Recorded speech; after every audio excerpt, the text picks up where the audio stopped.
பெரியவா நம்ம எல்லாரையும் க்ரீன் ரூமுக்கு வான்னு கூப்பிட்றா சார். நீ க்ரீன் ரூமுக்கு வந்துட்டேன்னு வச்சுக்கோ, பேதமே கிடையாது. எல்லாரும் ஒன்று சந்தோஷமாக இருக்கலாம், ஆனந்தமாக இருக்கலாம், ஒன்றா இருக்கலாம். இதுக்கு தான் பெரியவா கூப்பிட்றா. பெரியவாளோட கால் ஆஃப் த டிவைன் எதுக்கு? எல்லாரும் க்ரீன் ரூமுக்கு வாங்கும். உங்களோட நம்ம ஒவ்வொருத்தரும் எல்லாரும் நம்மளோட க்ரீன் ரூமுக்குள்ளே போனால் நாம் எல்லாருமே பரமாத்மாவாகவே இருக்கும்.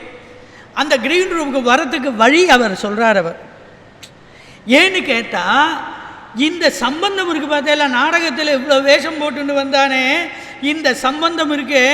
அதை வித்யாரண்யர் சொல்ற கல்பித அகல்பித யோகோ சம்பந்த அயோகா அப்படின்னு பெரிய சூத்திரம். கல்பிதம்னாக்க நம்மளால் கற்பிக்கப்பட்டது, இன்னொன்று கல்பிதம் பண்ணப்படாமல் இருக்கிறது. இது ரெண்டுக்கும் சம்பந்தம் இருக்கு. இது ஒருபோதும் நிகழவே முடியாது. இதெல்லாம் அஜ்ஞான கல்பிதம். இப்போ பான கல்பிதம், ஆகாசம் உள்ளே இருக்கிற ஸ்பேஸ் இருக்கே அது நித்தியம். ஆனால் பெருமை எதனால்? பெரியவா சொல்கிறா, அந்த உள்ளே இருக்கிற ஆகாசத்தினால. சின்ன விஷயம் பாருங்க சார், இந்த உடம்பு இருக்குது. இந்த உடம்புக்கு நம்ம தமிழில் என்ன பேர் சொல்கிறோம்? மெய். நிஜமாக யோசிச்சு பாருங்க, இது மெய்யா? நிஜமான பொய். ஏன்னா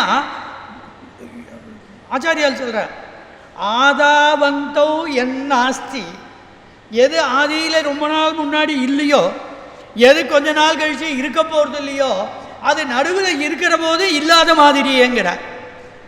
இப்போ எனக்கு 65 வயசு 70 வயசுன்னு வச்சுட்டா, 70 வருஷத்துக்கு முன்னாடி நான் இல்லை, இன்னொரு 15-20 வருஷம் கழிச்சு நான் இருக்க போகிறது இல்லை. அப்போ இப்போ இருக்கிறதும் இல்லாததை ஒத்ததே அப்படின்னு சொல்கிறார் அவர். ஆகையினாலே இப்போ இந்த இல்லாத ஒன்றுக்கு, இந்த சரீரத்துக்கு போய் மெய்யின்னு யாராலும் பேர் வைப்பாளா சார்? வச்சிருக்காங்க. ஏன்னா வாசலில் மல்லிகைப்பூ விற்றுன்னு போகிறான்னு வச்சுக்கோ, அவன் சுப்பனும் குப்பனும் மல்லிகைப்பூ விற்றுன்னு போகிறவன நமக்கு தெரியுமா அவன் பேர்?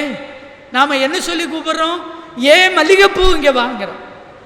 அவன் என்னையா என்னை பார்த்து மல்லிகைப்பூன்னு கூப்பிட்றேன், என் பேர் சுப்பன் அப்படின்னா நம்மள்ட்ட கோச்சுப்பானோ? கோச்சுக்க மாட்டான். அவனுக்கு எதனால் மதிப்பு? அந்த மல்லிகைப்பூனால மதிப்பு. அதுபோல் எனக்கு இந்த சரீரத்துக்கு எதனால் மதிப்பு? உள்ளே இருக்கிற சத்தியமான வஸ்துவினால இதுக்கு மதிப்பு. மெய்யான வஸ்து இந்த பொய்யான உடலுக்குள்ளே இருப்பதனால இந்த உடலுக்கும் மெய் என்று பெயர். பெரியவா சொல்கிற, ஆகையினாலே இந்த பொய்யான உடல் இருக்கு, இதை மெய்யின்னு நீ நினச்சிட்டு இருக்கியே, இது மெய்யாக தோன்றதுக்கு ஒரு மெய்யான வஸ்து உள்ளே இருக்குது. ஆனால் அந்த மெய்யை நீ மெய்யின்னு தெரிஞ்சுக்கும். உலகத்தில் நிஜம்னா நிஜம் ஒன்று தான் நிஜமாக இருக்கணும். 2 சத்தியம் இருக்க முடியாது. 2 ஈஸ்வரன் கிடையாது. ஈஸ்வரன் இருக்குன்னா ஒரு ஈஸ்வரன் தான். எந்த சம்பிரதாயக்காரர்களும் 2 ஈஸ்வரன் ஒத்துக்கலை, ஒரு ஈஸ்வரனை தான் ஒத்துருக்கான். அதில் எங்கள் ஈஸ்வரன் தான் பெரியவர், உங்கள் ஈஸ்வரன் தான் பெரியவர் அப்படின்னு சொல்கிறதெல்லாம் வேற இருக்கட்டும். அது இந்த அனுபவம் நாமும் அந்த அகண்டமாக எங்கும் வியாபகமாய் எப்போதும் நிலையாக இருக்கிற சத்வஸ்துவாய் சத்தியவஸ்துவாய் இருக்கிற அந்த பரமாத்மாவாகவே இருக்கிறோங்கிற அனுபவம் நமக்கு வரணுமே. அந்த க்ரீன் ரூமுக்கு வாங்கோலேன்னு பெரியவா கூப்பிட்றா. அந்த அனுபவம் நமக்கு சித்திக்கிறதுக்காக நமக்கு படிப்படியாக கர்மம், உபாசனை, தியானம், யோகம் எல்லாம் வச்சுருக்கான் ஆச்சாரியால். நாம் எல்லாரும் ஏறி போகிறதுக்காகன்னு சௌரியமாக இப்படி படிக்கட்டெல்லாம் வச்சுருக்கான். இந்த உபாயங்களை அனுஷ்டிக்கிற போதே பெரியவா ரொம்ப அழகாக சொல்கிறா. இந்த அனுஷ்டிக்கிற போதே நமக்கு உள்ளூர அந்த பாவனை இருக்கணும். என்ன பாவனை இருக்கணும் தெரியுமா? நான் அந்த பரமாத்ம வஸ்து தான். அந்த பரமாத்ம வஸ்து என்னிடமிருந்து வேறுபட்டதாக இல்லை. ஆனால் இப்போ வேறுபட்டது போல நினச்சி, பிரபு நான் உன்னை உபாசிக்கிறேன், இந்த பேத புத்தியோடு உன்னை உபாசிக்கிறதுக்கு என்னை மன்னிச்சுக்கோ, அபேதமாக இருக்கிறவன் நான், எல்லாம் ஒன்றுங்கிறதான பிரத்யட்ச அனுபவம் வரும்போது வரட்டும். இதுதான் உண்மை, அபேதந்தான் உண்மை, அத்விதீயமாக இருக்கிறது தான் உண்மை அப்படிங்கிறத அந்த நினைப்பை மட்டும் நீங்கள் யாரும் மனசிலேருந்து நீக்காமல் அடிக்கடி அந்த நினைப்போடு கூட உங்கள் கர்மாவை, உங்கள் உபாசனத்தை, உங்களுடைய தியானத்தை, உங்களோட யோகத்தை எல்லாத்தையும் பண்ணி கொண்டு இருங்கோங்கிறார். அப்போ நான் எப்படி அதுவாக முடியும், நானே பிரம்மமாக முடியும்னா அதுக்கு சொல்கிறான், பகவான் ஹஸ்தினபுரத்துக்கு தூது வந்தார். அவன் ஊசி முனை நிலம் கூட கொடுக்க மாட்டேன்ட்டான். அவர் இந்த யுத்தத்தில் பாண்டவர்கள் ஜெயிக்கணுங்கிறதுக்காக நிறையா காரியங்கள் பண்ணிட்டு போனார். நேர கர்ணனை பார்த்தான். கர்ணா, இவன் இந்த கர்ணனை நம்பித்தான் துரியோதனே இறங்கியிருக்கான். ஆனால் இந்த கர்ணனோ ஒரு பிரதிஜை பண்ணியிருக்கான். என்னன்னு அப்படின்னா, பீஷ்மர் சேனாபதியாக இருக்கிற வரையில் நான் யுத்தத்தில் கலந்துக்க மாட்டேன். போருமா சார்? நான் 2 அர்ஜுனன் தவிர பாண்டவர்களில் யாரையும் நான் வதம் பண்ண மாட்டேன். இப்படியெல்லாம் பிரதிஜை பண்ணியிருக்கான். பல இடங்களில் வீக்னஸ் துரியோதனம் மாட்டின்னு இருக்கான். இந்த கர்ணனை பார்க்க போனார் சுவாமி. அவன் வரவேற்று உபச்சாரங்கள்லாம் பண்ணினான். பண்ணும்போது, கர்ணா, நீ எதுக்கு இந்த துஷ்டனோடு போய் சகவாசம் வச்சுட்டுருக்கே? நீ பாண்டவாலோடு சேர்ந்துடக்கூடாதா? இந்த பார், நான் கூட பாண்டவாலோடு தான் இருக்கேன். கிருஷ்ணா, நீ யாரோட வேணாலும் இருக்கலாம். பாமாயில் எல்லாத்தோடையும் சேர்ற மாதிரி நீ மாட்டுக்கு சேர்ந்துன்னு இருக்க. பாண்டவாலோடையும் சேர்ற, எங்களோடையும் விசுவாசமாக, கௌரவர்களோடையும் நீ விசுவாசமாக இருக்கிற மாதிரி பேசுகிற. உன்னை நம்பவே முடியாது. நான் எனக்கு இன்றைக்கு தேரோட்டி மகன்னு அப்பம்பேர் தெரியாதவன்னு அத்தனை பேரும் இகழ்ந்த காலத்தில் எனக்கு ஒரு கௌரவம் கொடுத்து என்னை காப்பாற்றியவன் இந்த துரியோதனன். அந்த செஞ்சோற்று கடனை நான் தீர்த்தாகணும். நான் அவனுக்காக உண்மையாக உழைப்பேன் அப்படின்னா. நான் எதுக்கு சொல்கிறேன்னு தெரியுமா உனக்கு? எதுக்கு சொல்கிறேன்? நீ நிஜமாக யார் தெரியுமா? உன்னை எல்லாரும் சபையில் கூட விதுரர் உன்னை அப்பம்பேர் தெரியாத பையன்னு உன்னை இகழ்ந்து பேசினார் இல்லையா? உங்கள் அப்பா பேர் என்னன்னு நான் சொல்லட்டுமா? உங்கள் அம்மா யாருன்னு நான் சொல்லட்டுமா? உனக்கு தெரியுமா கிருஷ்ணா? நன்னா தெரியும். யார் எங்கள் அம்மா? குந்தி. குந்தியா எங்கள் அம்மா?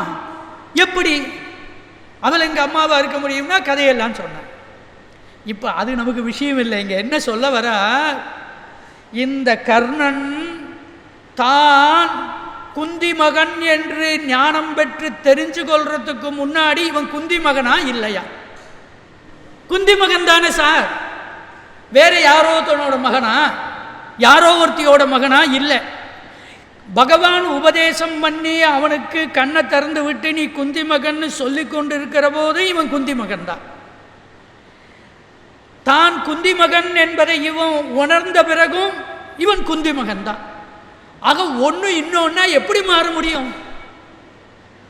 ஆகையினாலே அந்த ஜீவன் பிரம்மமாக இருக்கான்னா ஜீவன் பிரம்மமாக தான் ஆக முடியும். கர்ணன் குந்தி மகன்னாக்கா குந்தி மகன் தானே எப்போதும். அதுக்கு இப்போலேருந்தே நீ ஒன்றை ப்ரிப்பேர் பண்ணிக்கோங்கிறா பெரியவா.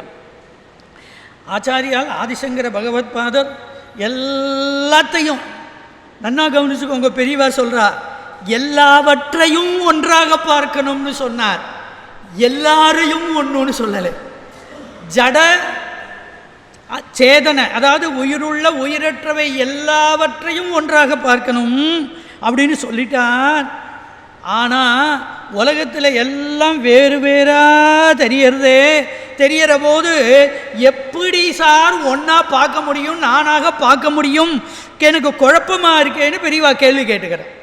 54வது பக்கம் பெரியவா உடனே சொல்கிறான், ஒன்றா இல்லாமல் எப்படிடா இருக்க முடியும்? ஆச்சாரியால் சொல்கிற திருஷ்டாந்தத்தையே நான் சொல்கிறேன்னா என்ன சொல்கிறேன்? உலகத்தில் எல்லா உயிர்களுக்கும் புழு பூச்சியிலேருந்து ஆரம்பித்து பிரம்மா வரையும் 3 அவஸ்தை உண்டு. என்ன அவஸ்தை? ஜாக்கிரதை, சொப்பனம், சுஷுப்தி. அதாவது விழிப்பு நிலை, கனவு நிலை, கனவற்ற உறக்க நிலை அப்படின்னு 3 நிலை எல்லாருக்கும் இருக்கா இல்லையா? இருக்குது. சரி, சாதாரணமாக இப்போ விழிச்சுன்னு இருக்கோம், அப்புறம் தூங்க போகிறோம். இந்த கனவு காண்றது இருக்கே, இது வாசப்படி தாண்டி தான் உள்ளே போகணுங்கிற மாதிரி வாசப்படி மாதிரி இருக்கிறது கனவு. கனவு உலகத்துக்குள்ளே நுழையாமல் யாரும் தூக்கத்துக்கு போக முடியாது. சார் நான் கனவே காணலேன்னு சொல்ல முடியாது. கனவை நான் உணராமல் இருந்திருக்கலாம். அதே மாதிரி தூக்கத்திலேருந்து வீழ்ச்சிக்கிற போது கனவுலேருந்து திரும்பி கனவுக்கு வந்து தான் நம்ம தூக்கத்தில் வீழ்ச்சிக்கிறோம். சரி, இப்போ 3 அவஸ்தையிலையும் இருக்கிறவன் ஆசாமி யார்? ஒத்தந்தான். நான் தான் வீழ்ச்சின்னு இருக்கேன், நான் தான் தூங்க போனேன், நான் தான் கனவும் காண்றேன். எங்கள் ஊரில் ஒரு பையனுக்கு கல்யாணம் நிச்சயம் ஆச்சு. அவன் டெல்லியில் வேலையாக இருக்கான். பக்கத்தாத்து பொண்ணு தான். அப்புறம் அவன் வந்தால் பொண்ணு பார்த்தா பிடிச்சி போயிடுது. பிடிச்சி விட்டு அவன் திரும்பி போகிறதுக்கும் ஃப்ளைட்டில் டிக்கெட் எல்லாம் ரிசர்வ் பண்ணிட்டான். வந்தான், பொண்ணு பார்த்தான், பிடிச்சாச்சு. அப்போவே நிச்சயதார்த்தம் வச்சுட்டா கிளம்பிட்டான். கிளம்பி மட்ராஸ் போய் ஏர்போர்ட்டில் ஏறிட்டான். ஏறினதும் நேற்று வரையில் அந்த பொண்ணு யாரோ இவன் யாரோ. இப்போது இவன் மாப்பிள்ளை டெசிக்னேட், அந்த பொண்ணு அவன் பிரைட் டெசிக்னேட் ஆகிட்டான். இப்போ இவனுக்கு அந்த பொண்ணும் நன்னா இருப்பான், இவனும் ராஜா மாதிரி இருப்பான். இந்த பொண்ணோட ஞாபகம் தான் இருக்குது. முத நாளைக்கு வந்துட்டு மறுநாளைக்கு போகிறான், ஒரே அலைச்சல். இதில் தூக்கம் வந்துடுத்து, தூங்கிட்டான். நான் சொல்ல வித்யாரண்யர் சொல்கிறத பெரியவா எடுத்து காமிக்கிறா. தூங்கிட்டான். இங்கேருந்து போகிறதுக்கு எப்படியும் 2-2.5 மணி நேரம் ஆறுது. கண்ணா செந்துட்டான். கண்ணா செந்துட்டா சொப்பனம். அந்த கனவில் அவன் வந்து அந்த பொண்ணை திரும்பி வர மாதிரியும், இவனுக்கு அந்த பொண்ணோட கல்யாணம் ஆகிற மாதிரியும், அப்புறம் அந்த பொண்ணோட ஹனிமூன் போகிற மாதிரியும், அந்த பொண்ணோட ஹனிமூனுக்கு எங்கெல்லாம் போகிறான், அது ஃப்ளைட்டில் போகிறான், அங்கே போகிறான், இங்கே போகிறான், ஒவ்வொரு இடமா எல்லாத்தையும் சுற்றி பார்க்குறான். அதுக்கப்புறம் ஒரு குழந்தை பிறக்கிறது. அப்புறம் அந்த குழந்தைக்கு என்ன பேர் வைக்கலாங்கிறான். அப்புறம் அந்த என் ஒய்வுக்கு நான் நார்மல் டெலிவரியாக வரணுமேனு எல்லா வேண்டாத தெய்வமெல்லாம் பிரார்த்தனை பண்ணிக்கிறான். குலதேவதா பிரார்த்தனைலாம் பண்ணிக்கிறான். அதுக்கப்புறம் குழந்தை பிறக்கிறது. அப்புறம் அந்த குழந்தைக்கு இப்போ நீங்கள் வந்து கர்ப்பவாசத்தில் இருக்கிற போதே ஸ்கூலுக்கு ரிஜிஸ்டர் பண்ணி ஆக வேண்டியிருக்கு. அதனால் உடனே இந்த குழந்தைக்கு ஸ்கூலுக்கு சேர்க்கணும்.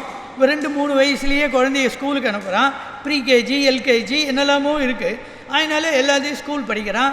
அப்புறம் 7 வயசாச்சு. அவள் அப்பா சொன்னார், நம்பாத்தில் எல்லாருக்கும் கர்ப்பாஷ்டமத்தில் உபநயனம் பண்ணி வைக்கிறதுன்னு வழக்கம். அதனால் குழந்தைக்கு 8 வயசில் பூனல் போடணுன்னா பூனை போட்டாச்சு.